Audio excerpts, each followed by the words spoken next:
Велешката почва е опасна за одгледување земјоделски производи за исхрана. Последните резултати до кои дошле експертите покажуваат фрапантни податоци.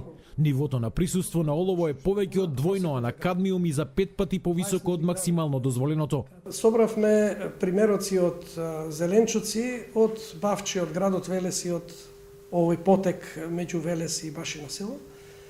И се утврди дека во сите примероци од зеленчуци содржината на олово и кадмиум е над дозволената вредност според нашите правилници. Толку екстремно загадени почви секако дека ќе придонесат до тоа да и земјоделските производи, растенијата преку корениот систем да ги извлекуваат и овие тешки метали и тие да ги има во плодовите кои што ги консумирате во градот Велес.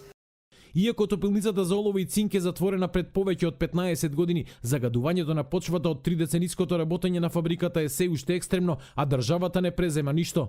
Земјоделците се свесни за проблемот, но се немотни сами да го решат. На голем дел од нив, единствената екзистенција им е одгледувањето раноградинарски култури кои завршуваат и на европските пазари.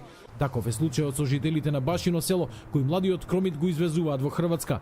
Апелираат до државата сериозно да го свати проблемот и да почне да го решава. И свесни сме дека понатаму се труеме и понатаму не го решаваме.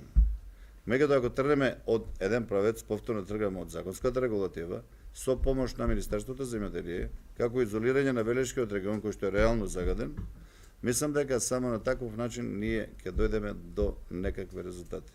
Професорот Стафилов вели дека државата ги знае резултатите од испитувањата кои ги правел. Јас ги доставувам тие резултати на соодветните институции, но не гледам дека некои мерки во тој поглед се преземени во однос на храната.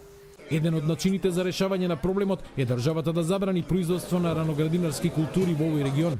Наместо тоа, да им наложи на земјоделците да засадуваат растенија кои имаат моќ преку коренот да ги извлекуваат од земјата тешките метали.